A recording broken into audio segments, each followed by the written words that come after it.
Today I will talk to you about why I believe in God. I'm a Christian. I believe that Jesus is Lord. I believe that Jesus is God. I believe that Jesus is and was a real person. He's alive in heaven right now. I believe that Jesus Christ died on that cross for all of humanity's sins. I believe that Jesus Christ rose from the dead on that third day, overcoming sin and death. I believe that Jesus is fully man and fully God, and I believe that God created all of us in his image. So I have a bunch of evidence written down that points to God's existence. This evidence points to Jesus' existence and him being God as well. So I'm going to take it section by section in regards to the evidence that I will provide for you. So to start, well, these points provide a framework and logical conclusion for God's existence. Ultimately, belief in God involves an element of faith and trust and personal conviction. So I will start with the philosophical and cosmological argument and perspective. It's called the first cause / of course, the cosmological point of view. So the universe began from nothing, which we know, and this requires a first mover or an uncaused cause, which I believe is God, to initiate. The law of causality states that every effect has a cause, or that nothing can change or begin to exist without a cause. Something must come from something. Nothing cannot create something.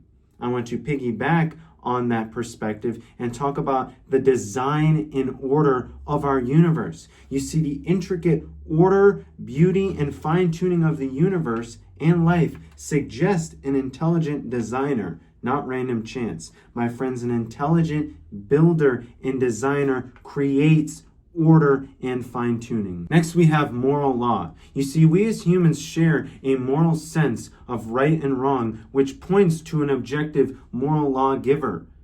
If there is no God, what is right and wrong depends on the person, and we as humans cannot argue about what is right and wrong, because then it would all be subjective, and of course we cannot live that out.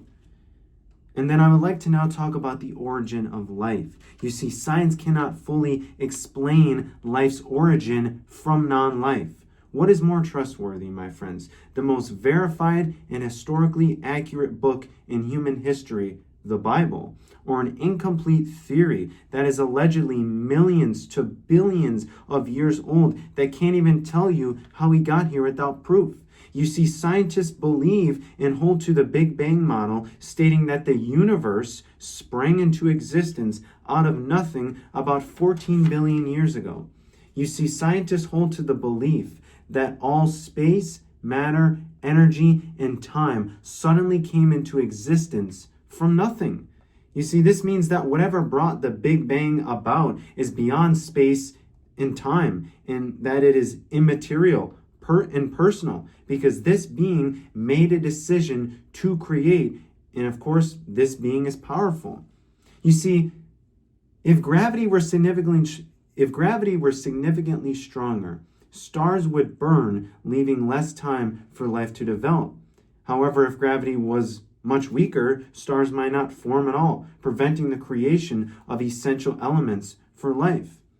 And then if we want to look at Earth and its position in the solar system, you see, scientists call this position the Goldilocks zone. This is where Earth sits, and this position is not too hot and not too cold, allowing for liquid water to exist on Earth's surface. The size of Earth also ensures that it has the right gravity to retain an atmosphere suitable for life without being too strong to inhibit the mobility of organisms. Essentially, what I'm saying here is that Earth's position in the solar system is perfect.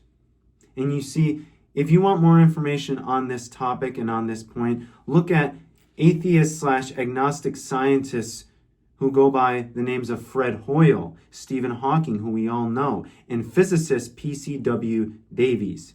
You see, these atheists / non-believers hold to the belief that there is a super intellect out there. Now that we got through the evidence that points to a creator, I want to dive into the evidence of Jesus Christ. Non-Christian sources, such as the Roman Tacitus and Suetonius, Jewish writer Josephus, these individuals confirm Jesus' existence, ministry in Judea, and execution under Pontius Pilate. In Paul's letters, which are the earliest Christian writings, and the Gospels, Matthew, Mark, Luke, and John, detail his life, teaching, crucifixion, and resurrection, corroborated by multiple early independent sources. And when it comes to the archaeological finds, these finds, such as the ossuary of Caiaphas, the pool of Siloam, and evidence of Roman crucifixion, corroborate these key elements of this biblical narrative, which we now know is true. And in addition to these finds, numerous secular authors within 150 years of his life mention him. These individuals, named Thallus, Mara bar Serapion, Phlegon, Suetonius, Lucian of Samosata, and Celsus, all reference Jesus. Josephus also mentions and affirms that Jesus was called the Christ and that his brother was James.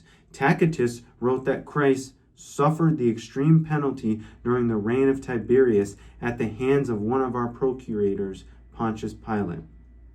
And an archaeological inscription from 2005 found at Megiddo prison in Israel, dated to approximately 230 AD, shows that this is the oldest physical proof of Jesus being called God. This inscription is written in Greek, and it reads, "The God-loving Agapetus has offered the table to God, Jesus Christ, as a memorial." You see, this proves that Jesus was divine and was central to early Christian worship. My friends, there are over 20,000 New Testament manuscripts. There are 5,800 manuscripts in Greek, plus thousands in Latin, Syriac, Coptic, and etc. There are 10,000 plus Old Testament manuscripts like the Dead Sea Scrolls, which were found in the Qumran caves.